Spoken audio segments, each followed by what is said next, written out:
the Council's arrogance. The conference chamber of the Galactic Council stretched across 3 kilometers of polished obsidian floor. High Arbiter Zelthan stood at the central podium, his 4 arms gesturing toward the holographic projection that floated above the assembly. The image showed a small blue planet rotating peacefully in the darkness of space. "This is designation Terra 3, also called Earth by its inhabitants," Zelthan announced, his voice amplified across the vast chamber. "Our scout vessels have completed their assessment. The dominant species, humans, have recently achieved basic space travel. They possess nuclear capabilities but lack any meaningful defense against our technology." Around him, representatives from 47 different civilizations observed the presentation with varying degrees of interest.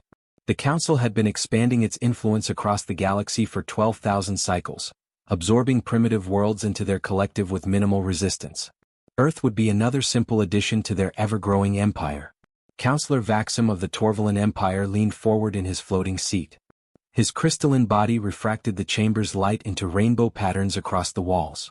"What resources does this world offer? Why should we expend effort on such a primitive species?" Zelthan manipulated the hologram, displaying detailed scans of Earth's composition.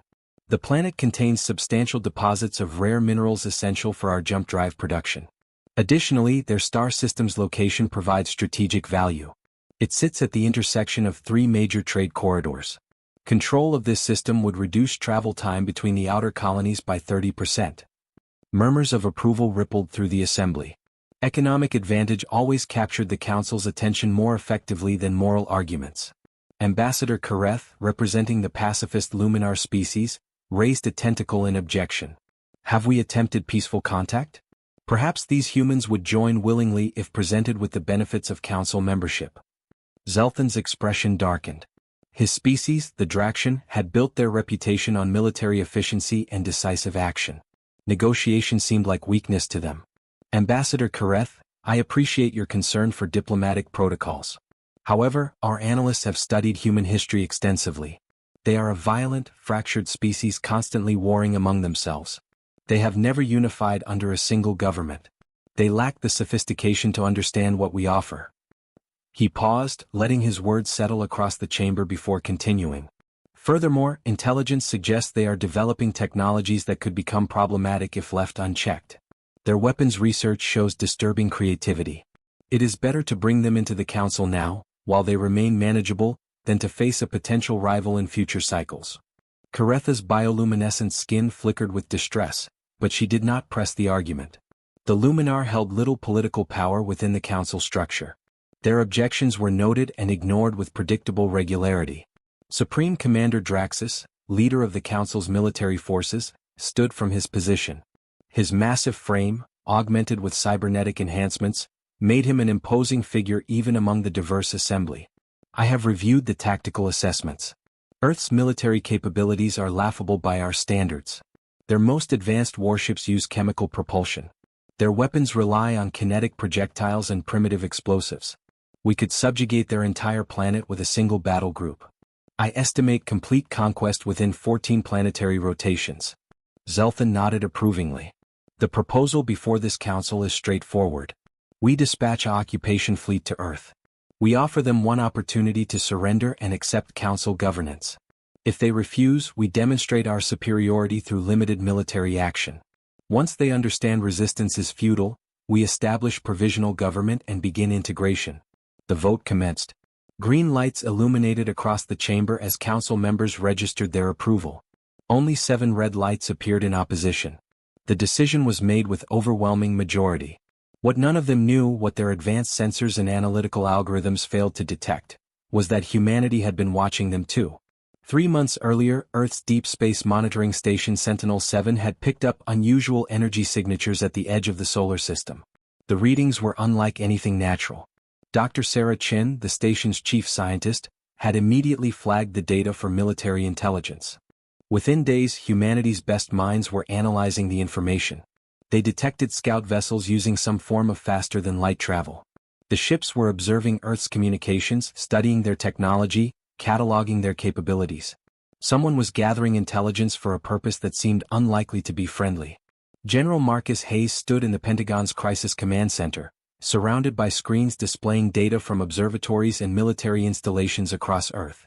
"How long do we have?" he asked Dr. Chin, who had been brought to Washington for consultation. "Based on their scanning patterns and the energy expenditure we detected, I estimate they completed their reconnaissance 2 weeks ago. If they follow standard military protocol, which we must assume they do, they will present their findings to whatever leadership structure they possess, debate options and make a decision. Could be anywhere from 1 month to 6 months before we see action." "And we are sure this is not friendly?" asked President Elizabeth Morrison, her expression grave. Dr. Chin pulled up comparative analysis on the main screen. "Madam President, friendly reconnaissance makes contact. They have been studying us for 3 months without announcing their presence. They are learning our weaknesses, mapping our defenses and calculating how to control us. This is invasion prep, not a welcome wagon." The room fell silent. Humanity had dreamed of first contact with alien life for centuries. None of those dreams looked like this. "What are our options?" Morrison asked quietly. General Hayes straightened. "Limited but not hopeless. We have been running worst-case scenario simulations since Dr. Chin first reported the anomaly. If they have FTL capability, we must assume their weapons technology exceeds ours significantly. Direct military confrontation would be suicide. But we do not need to win battles. We need to survive them." He manipulated the display showing Earth and its surrounding space. "We immediately begin dispersing our military assets. No concentration of forces they can eliminate with a single strike. We establish hidden supply caches on every continent, underground bunkers stocked with weapons and provisions. We prepare for occupation and resistance rather than conventional warfare." "You are talking about guerrilla tactics on a global scale?" Morrison said, understanding the implications. "Yes, Madam President. We cannot stop them from taking ground. But we can make holding that ground so costly, so exhausting, that eventually they decide we are not worth the effort." Over the following weeks, humanity prepared with the same focused intensity that had carried them through world wars and global crises. Military equipment was distributed and hidden across thousands of locations. Civilian populations received basic combat training under the guise of emergency preparedness drills. Scientists worked frantically to reverse engineer anything they could learn from the energy signatures of the alien scout ships. The Galactic Council's invasion fleet arrived exactly 73 days after their vote. 300 warships emerged from hyperspace at the edge of Earth's solar system, their appearance creating gravitational ripples detected by every observatory on the planet.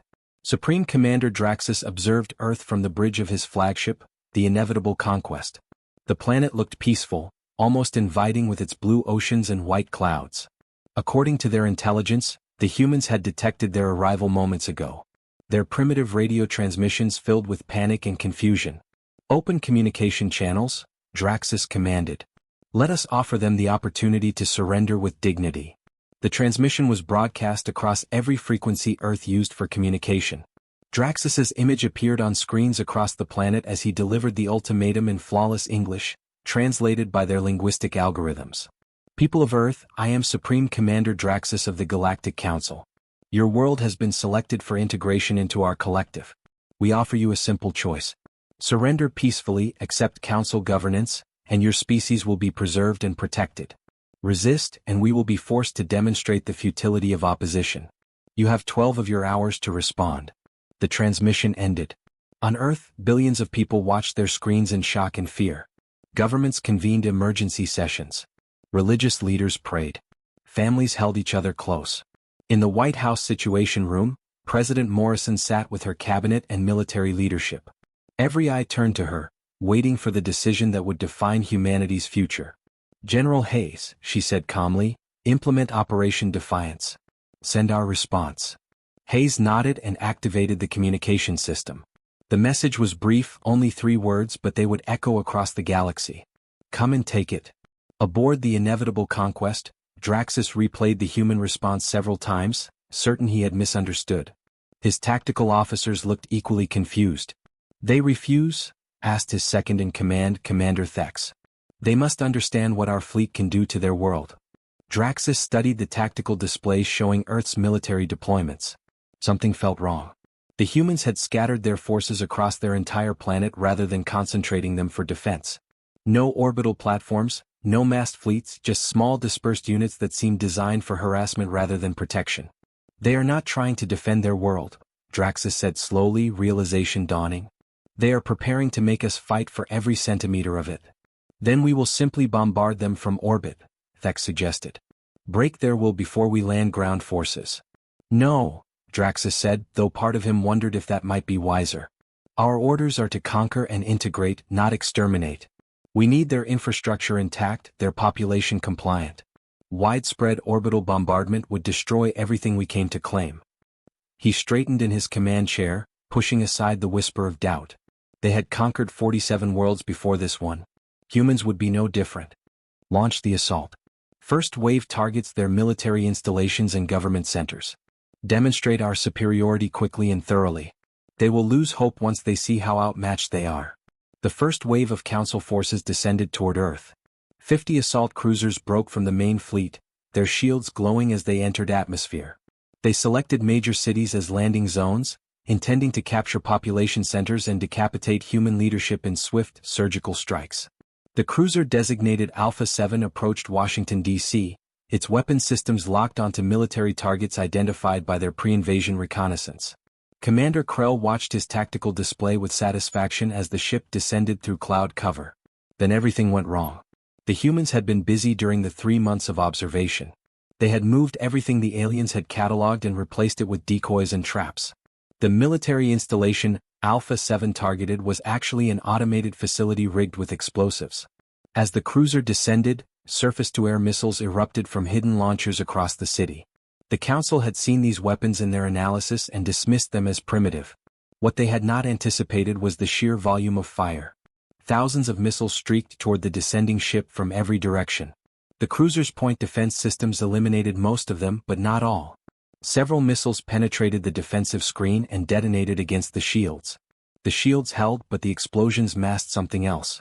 Humans had studied the energy signatures from the scout ships carefully. They noticed the shields operated on specific frequencies. So they designed weapons tuned to different frequencies. Electromagnetic pulse weapons, dismissed as too weak to matter, struck the cruiser from ground-based installations. The shields protected against physical impacts and energy weapons but were not calibrated for electromagnetic disruption. The ship's systems flickered.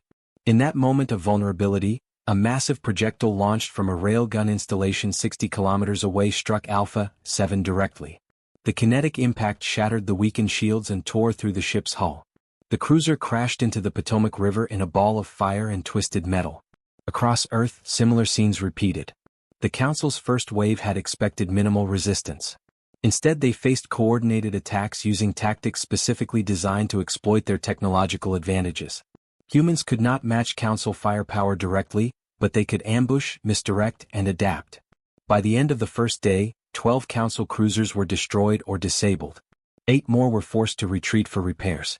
The invasion that Supreme Commander Draxus promised would take 14 days had failed to capture a single major objective in the first 24 hours. In his command center deep beneath the Rocky Mountains, General Hayes watched the tactical displays with grim satisfaction.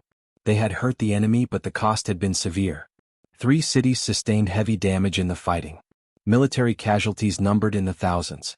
And the Council still had 288 warships in orbit. They will adapt, Hayes told his staff. They know our tricks now. The next wave will be harder to stop. Then we adapt too, replied Colonel Martinez, his tactical operations commander. That is what humans do best. We improvise, overcome, endure. Aboard the inevitable conquest, Supreme Commander Draxus stared at his casualty reports in disbelief. 12 ships lost. 8 damaged. Over 4,000 soldiers dead. Against a species they had dismissed as primitive and insignificant. Counselor Vaxum's holographic image appeared on the bridge, his crystalline features radiating anger. Explain this disaster, Commander. You promised swift victory. Instead you have delivered the worst first-day losses in Council military history. Draxus fought to keep his voice steady. The humans employed unexpected tactics. They studied our reconnaissance vessels and prepared countermeasures. Our intelligence was incomplete. Incomplete? Vaxum's voice rose. Or were you simply overconfident? The Council questions your competence, Commander. Deliver results or you will be replaced. The transmission ended abruptly. Draxus stood alone on his bridge, surrounded by concerned officers who carefully avoided meeting his eyes. He had built his career on swift, decisive victories. Now a species that could not even leave their own solar system had made him look foolish before the entire council.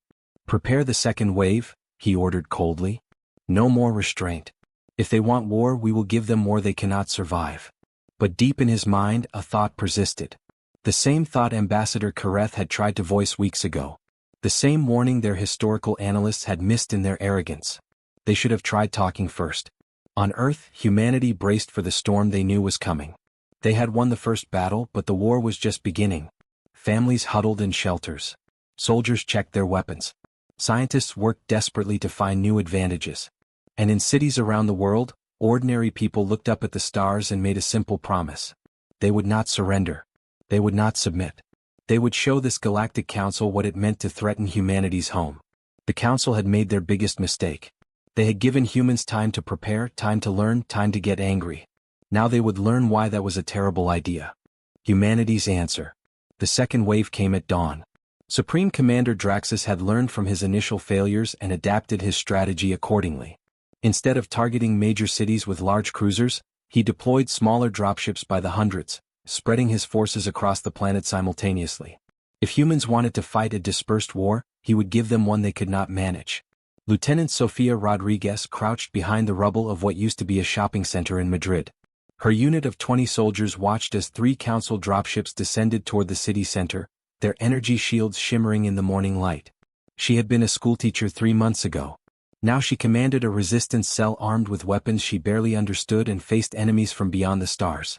"Wait for it," she whispered into her comm unit. "Let them land. Let them think they are safe." The dropships touched down in the plaza. Ramps descended and Council soldiers emerged, their armor gleaming, weapons ready. They were Draxian warriors, the same species as their supreme commander, bred for combat and confident in their superiority. The lead soldier, squad leader Vex, surveyed the abandoned streets with suspicion. Their intelligence had indicated this area contained significant human population. Yet the streets were empty, buildings silent. Something felt wrong. "Spread out," Vex ordered his squad. Standard search pattern. "Locate and secure any humans for processing." As the soldiers dispersed, Sophia activated the detonator. The plaza erupted in a chain of explosions. Humans had spent weeks preparing the area, planting charges in sewers, buildings, and even the dropship's landing zones. The blast tore through the Council formation, killing or wounding half the squad instantly.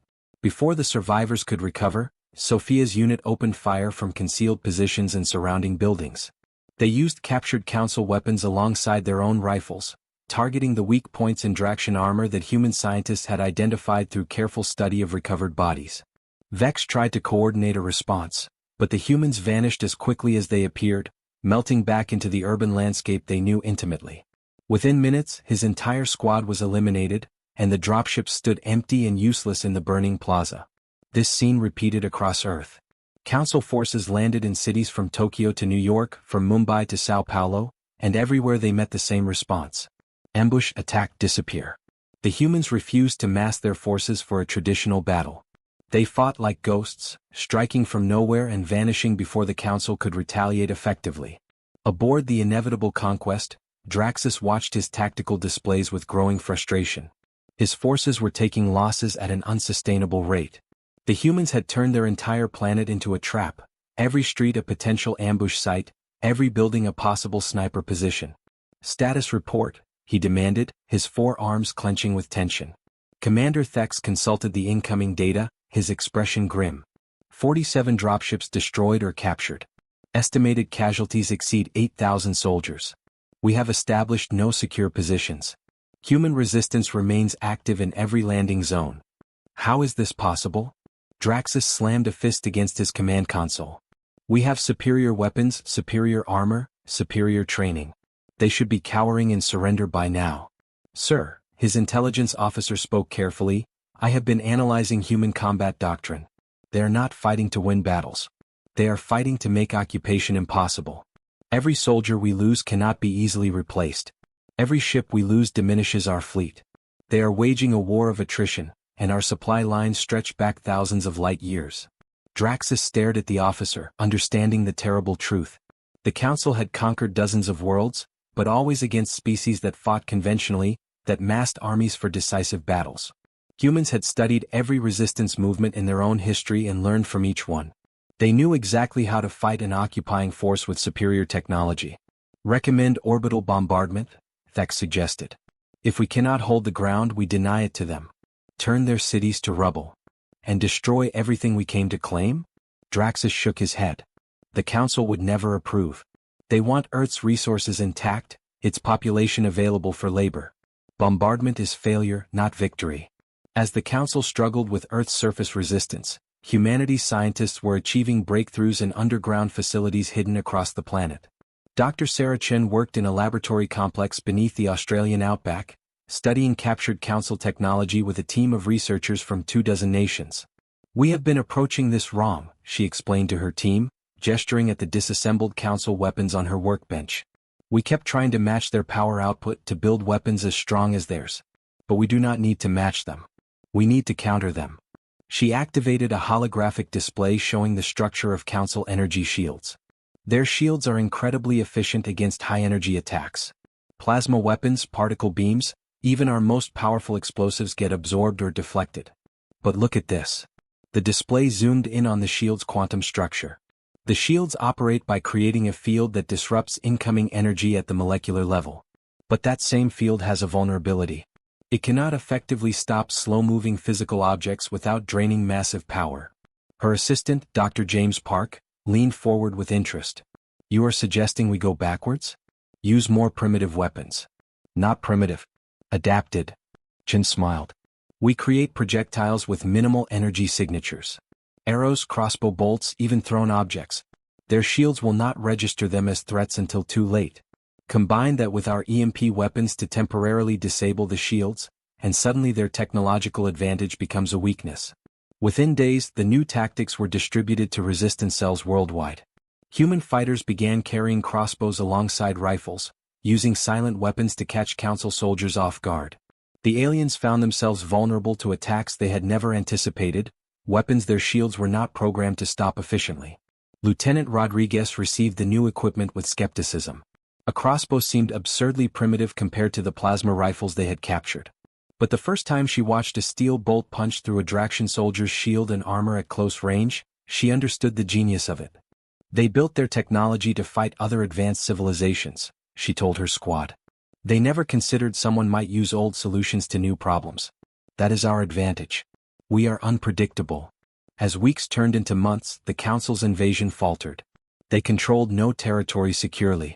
Every position required constant defense against human attacks. Supply convoys were ambushed. Landing zones were raided. Morale among Council forces plummeted as soldiers realized they were fighting an enemy that could not be easily defeated. The breaking point came from an unexpected direction. Councillor Vaxim, who had authorized the invasion, watched casualty reports with growing horror. The economic projections that had made Earth seem attractive now looked disastrous. They had lost over 30,000 soldiers, 47 spacecraft, and spent resources equivalent to what they hoped to gain from Earth's minerals. This is unsustainable, Vaxim announced during an emergency council session. We cannot afford to continue this operation. The costs exceed any possible benefit. Other council members agreed. Species that had eagerly voted for invasion now demanded withdrawal. The political coalition that supported the war was collapsing under the weight of its own failure. Supreme Commander Draxus received the recall order with a mixture of relief and shame. 6 months of combat had broken his confidence. The humans had taught him a lesson his entire military career had not prepared him for. Superior technology did not guarantee victory against a determined enemy fighting for their home. He composed a message to Earth's leaders, one that would be remembered in both human and Council history. To the people of Earth. The Galactic Council has authorized me to propose immediate cessation of hostilities and withdrawal of all Council forces from your system. We acknowledge that our assessment of your species was flawed and our invasion was unjust. We offer formal apology and request negotiation of peace terms. In the command center beneath the Rocky Mountains, President Morrison read the message 3 times before believing it. General Hayes stood beside her, his face showing cautious hope. It could be a trap, Hayes suggested. Then we spring it carefully, Morrison replied. But I think they are genuine. They are bleeding resources and political support. We hurt them badly enough that continuing hurts worse than admitting defeat. The negotiation took place on neutral ground, a space station constructed hastily at the edge of the solar system. President Morrison led the human delegation. Supreme Commander Draxus represented the council, his 4 arms hanging with visible exhaustion. "You surprised us," Draxus admitted when they met privately before formal negotiations. "Our analysts studied your history and saw only divided tribes fighting primitive wars. They missed the creativity, the adaptability, the sheer stubborn refusal to accept defeat. These qualities make you dangerous enemies." "We did not want to be enemies," Morrison said quietly. "We would have welcomed peaceful contact. You chose to invade before trying to talk. A mistake the Council will not repeat," Draxus assured her. "Word of this war has spread across the galaxy. Other species are questioning Council authority. Some are demanding reforms. Your resistance has created political consequences that extend far beyond your solar system." The final peace agreement established several key provisions. The Council would withdraw all forces immediately. They would pay reparations to Earth for damages caused during the invasion. Most importantly, humanity would be recognized as a sovereign species with full diplomatic rights, not subjects to be conquered but equals to be respected. Additionally, a clause was added that surprised many Council members. Earth would share its tactical innovations and resistance strategies with other species threatened by aggressive powers. Humans had proven that advanced technology could be countered by creative thinking and determined resistance. That knowledge was now humanity's gift to the galaxy. As the last Council warship departed Earth's orbit, people emerged from shelters and underground facilities to see stars without enemy vessels blocking the view. Cities lay in ruins. The death toll numbered in hundreds of thousands. But humanity had survived, had defended their home, had earned their place in the galactic community through blood and sacrifice. Lieutenant Rodriguez stood in Madrid's ruined plaza, watching reconstruction crews begin clearing rubble. Her squad was scattered now, some dead, others reassigned to new duties. She thought about the teacher she had been 6 months ago, how simple life had seemed. "Was it worth it?" asked Private Chin, the youngest member of her original unit.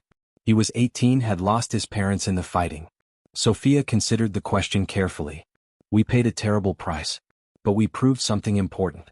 We proved that being human means never accepting subjugation, never surrendering our freedom, never allowing anyone to take our home without the fight of their lives." She gestured at the reconstruction work, at people working together to rebuild their city. "Every species in the galaxy now knows what happens when you threaten humanity. We do not have the strongest weapons or the biggest fleet. But we have something more valuable. We have the will to resist, the creativity to adapt, and the courage to stand together against any threat." "Do you think they will try again?" Chen asked. "Some other species, some other threat?" "Maybe," Sophia admitted. "But they will remember what happened here. They will remember that humans cannot be conquered, only destroyed. And destruction gives you nothing but ruins and regret." Across the galaxy, the story of Earth's resistance spread through countless civilizations. The Galactic Council underwent massive reforms, with several member species withdrawing entirely to form new alliances based on equality rather than dominance.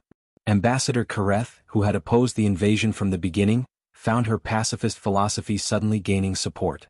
Observer Zelthan, who had presented Earth as an easy target, faced disgrace and removal from his position. The intelligence failure was analyzed extensively. How had they missed humanity's potential for resistance? The answer, scholars concluded, was arrogance. The Council had become so accustomed to easy victories that they stopped considering the possibility of defeat. Dr. Sarah Chin found herself appointed as Earth's first Minister of Extraterrestrial Relations. Her understanding of both human creativity and alien technology made her ideal for the position.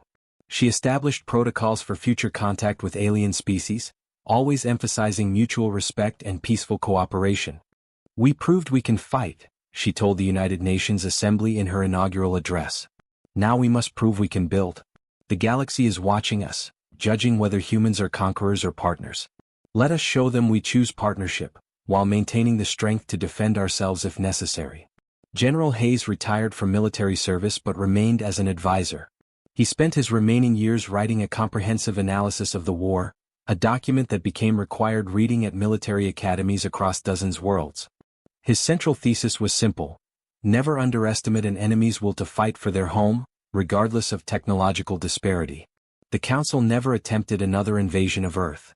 More importantly, the precedent established by humanity's successful resistance inspired other species. When the aggressive Korthian Empire tried to conquer the peaceful Luminar homeworld 2 years later, they found themselves facing organized resistance using tactics learned from human example. The Luminar won their freedom, and the Korthian Empire's expansion was halted. A new era began in galactic politics. Species learned to approach each other with respect rather than assumptions of superiority. Trade flourished as equals rather than masters and subjects. And humanity, the species once dismissed as primitive and insignificant, became known throughout the stars for two qualities that defined them: their creativity in solving impossible problems and their absolute refusal to surrender their freedom. 20 years after the war, the Galactic Council formally dissolved and reformed as the Galactic Commonwealth, an organization based on equal representation rather than hierarchical control. Earth was invited to join as a founding member, a recognition of how profoundly human resistance had changed galactic civilization. President Morrison, now elderly and near the end of her life, attended the founding ceremony. She stood before representatives of hundreds of species and spoke words that would be remembered for generations. We did not ask for war. We did not want to prove ourselves through violence. But when forced to choose between freedom and submission, humanity chose freedom, no matter the cost. That choice, and the sacrifices made to honor it, shaped not just our future but the future of every species that values liberty over dominance.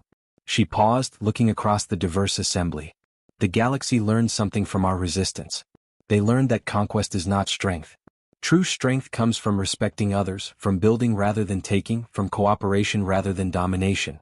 We hope that lesson, purchased with so much human blood, will create a galaxy where no species ever again faces the choice we faced.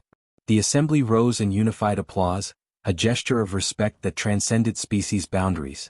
In that moment, humanity's place among the stars was secured not through military might, but through the example they had set and the values they had defended. The war became known in galactic history as the Great Lesson. It taught advanced civilizations that technology alone did not determine outcomes, that underestimating determined opponents led to disaster, and that every species deserved respect and autonomy. For humanity, it became a defining moment in their identity. They had faced annihilation and survived through courage, creativity, and unity. Those qualities would guide them as they explored the galaxy, built relationships with other species, and established themselves as a force for justice and freedom. The Galactic Council had indeed learned the hard way. Never invade humanity. Never assume primitive means weak. Never underestimate a species fighting for their home. It was a lesson that echoed across the stars, ensuring that no other species would make the same catastrophic mistake. And in that lesson lay the foundation for a new era of galactic civilization, one where humanity's voice carried weight equal to species millennia older, because they had earned that respect through blood, sacrifice, and an unbreakable will to remain free.